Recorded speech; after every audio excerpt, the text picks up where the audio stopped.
من الحلقات يعني بصراحة اللي فكرت كتير قوي ما اعملهاش بسبب المواضيع المأساوية اللي في الموضوع. بصراحة حاجة انتهت نهاية وحشة جدا، اتحدت ربنا والعياذ بالله.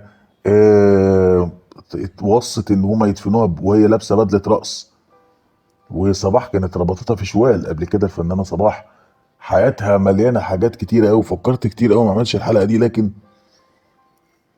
اشترك في القناة وفعل الجرس، وما تنساش تشترك في القناة وتدوس لايك لو الحلقة عجبتك. معلش حلقة غريبة شوية. هي نادية جمال، ممثلة وراقصة شرقية. اسمها الحقيقي اللي اتولدت بيه ماريا، ماريا كاريداس. تمام. ايه، اتولدت سنة 1937، مكان الميلاد الاسكندرية. طبعا هي من بيروت اصلا، من لبنان. هنقول البداية بتاعتها بدأت ازاي. اسمها الحقيقي ماريا كاريداس، ابوها يوناني وام ايطالية. لكن طبعا هي اتولدت في مصر في اسكندرية، كان في اجانب كتير بيعيشوا في مصر وقتها. بدأت الرقص وهي عندها 15 سنة. اكتشفها الفنان فريد الأطرش. اشتغلت في ملاهي ليلية كتيرة جدا، واختارها فريد الأطرش. بعد كده تمثل، وبعد كده اختار لها الاسم بتاعها نادية جمال، لتكون البديلة للرائصة الشرقية سامية جمال. شوف برضو، خلي بالك، كان بيقصف جبهة سامية جمال، اختار لها اسم تاني عشان تبقى بديلة ليها. عادت للظهور في بيروت بعد كده، وعملت في السينما اللبنانية، اشتغلت في السينما اللبنانية، واشتغلت كمان في السينما الهندية، واشتغلت حتى مع الممثل شامي كابور. طبعا انت مش عارف شفتها في افلام ولا لا، بس شكلها معروف بالنسبة لك، صح؟ اكيد انت لمحتها في افلام كتير زمان. يعني مثلا من الافلام اللي اشتغلت فيها مثلا فيلم مسك وعنبر سنة 73، والقدر، ومن الخاطئ، وداعا يا لبنان، وصقر العرب، ومش فخر العرب، صقر العرب، وايدك عن مراتي. فيلم كده غريب. الغرفة رقم 7، موال، بيروت، صفر. بعد ما اختفت سامية جمال من حياة الموسيقار فريد الأطرش الشخصية والفنية، اختفت عن حياته وخلاص اتجوزت. حاول بقى فريد بشتى الطرق انه يعمل تعويض للفراغ بتاعها. مين اللي هترقص وانا بغني؟ وانا مش فاهم ليه فريد الأطرش محتاج حد يرقص جنبيه وهو بيغني. كان وقتها الطريق بقى ايه مفتوح طبعا قدام نادية جمال دي، وملامحها هتلاقي فيها من سامية جمال بالمناسبة. فبالتالي قدمها هو فريد الأطرش، وغير اسمها الحقيقي. بعد ما اتشهرت في مجال الرقص اللي هي اشتغلت فيه، قدمها المخرج حسن رمزي اللي عمل معاه في فيلمه أنصار الحب كراقصة، واستمرت معه حتى قابلت فريد الأطرش لتعرف معه طعم آخر للشهرة. بعدين قدمها فيلمه السينمائي رسالة غرام، وده تم إنتاجه سنة 54، واشتغلت معاه في عدة أفلام زي إزاي أنساك، وزنوبة، وقلبي يا هواك، وعهد الهوى. بيهواك ده اسم قديم قوي، وقالوا ان هو اللي اختار لها الاسم الفني القريب من سامية جمال، حبيبته السابقة. يعني كانت مترشحة للبطولة قدام الشحرورة صباح في فيلم زنوبة، ولكن حصلت مشكلة كبيرة جدا. ايه بقى؟ الراقصة نادية جمال اترشحت لدور كانت هتمثله اخت صباح، اخت الشحرورة. وده اللي خلى صباح تتضايق قوي من الرقاصة الجديدة دي، وبدأت مشاكل جامدة جدا بينها وبين الرقاصة وبين الموسيقار فريد الأطرش. وصلت بقى ايه كراهية صباح للرقاصة دي لأبعد الحدود.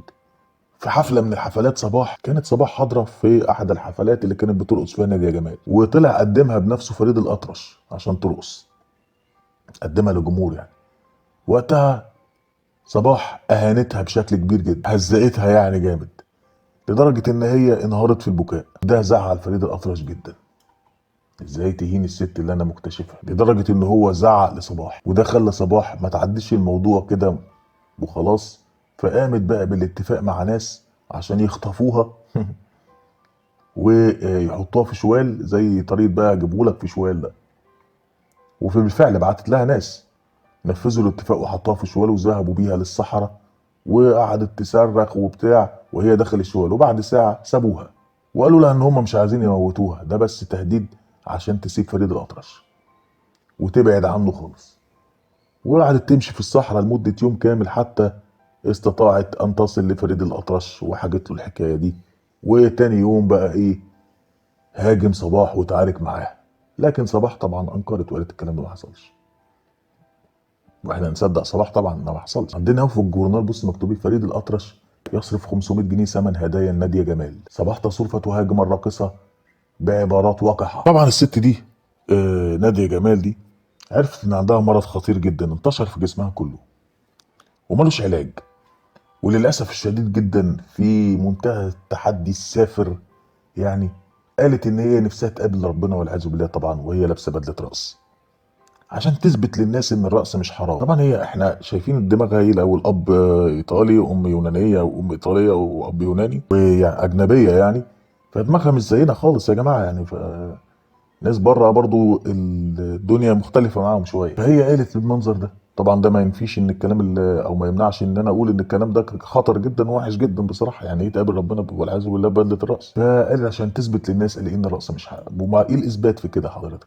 يعني لما تموتي وانت لابس بدله رقص ده انت اكدت لهم ان اللي بيرقص ده مش بيفكر قوي في موضوع ربنا. واحده صاحبتها بقى واصحابها كلهم قالوا لها الكلام ده لا يجوز حرام عليكي، لكنها طلبت منهم كده وطلبت منهم ان محدش يتدخل في الموضوع ده، وانتشر المرض في جسمها كله. ودخلت الخدامه عليها في غرفتها ولقيتها بترقص وهي عريانه، وقالت لها دي رقصه الموت الاخيره، وماتت سنه 1990 وهي بترقص. ودفنوها ببدله الرقص زي ما هي طلبت. بس السؤال هنا، الاخ اللي كان بيدفنها ببدله الرقص ده قال ادفنوها عشان هي وصت بكده فحرام ما نمشيش ورا الوصيه؟ طب وطالما حضرتك فاهم الحرام والحلال هل دي وصيه تجوز؟ يعني هل يجوز واحد يوصي بحاجه انه مثلا ايه بجد والله هيوصي بايه مثلا؟ بان هم يفتحوا صاله قمار بفلوسه؟ ما ينفعش. ما ينفعش الوصيه تكون حرام شرعا يا جماعه. فبالتالي هي لما وصت بكده اللي نفذ الوصيه ده كان دماغه فيها ايه؟ ان احنا ننفذ يا جماعه الوصيه عشان حرام لو ما نفذهاش؟ طب هو حضرتك حلال اصلا بما انك بتقول حرام؟ حلال اساسا ان واحده تدفن ببدله الرقص. وحتى المنطق بتاعها ان انا هرقص وانا بموت، طب ما ترقصي وانت بتموتي. انت كده اثبتي للناس ان الرقص حلال. ده انت كده فهمت الناس ان اللي بترقص دي ما بتفهمش اللي في الحلال والحرام اصلا. وده مش حقيقي. في رقصات يعني دي عارفين الحرام والحلال ويساوي الرقص وعارفين كذا وكذا ان ده تعري وده مش اللي ربنا قال عليه كده. لكن انت بكلامك ده انت شوهتي سمعه الرقصات اكتر، او خليتي الرقصات الناس تبص لهم بس ان هم ناس ما بتعرفش ربنا يعني تقابل ربنا ببدله الرقص. الاغرب منها اللي نفذ وصيتها واتنفذت فعلا. دي كانت حلقتنا النهارده. ما تنساش تشترك في القناه وتفعل الجرس وتدوس لايك لو الفيديو عجبك. فريد أطرش زعلني قوي ان هو اكتشفها بصراحه. وصباح عجبتني قوي لو كان موضوع الشوال ده حقيقي. وانتظرنا في الحلقات الجايه.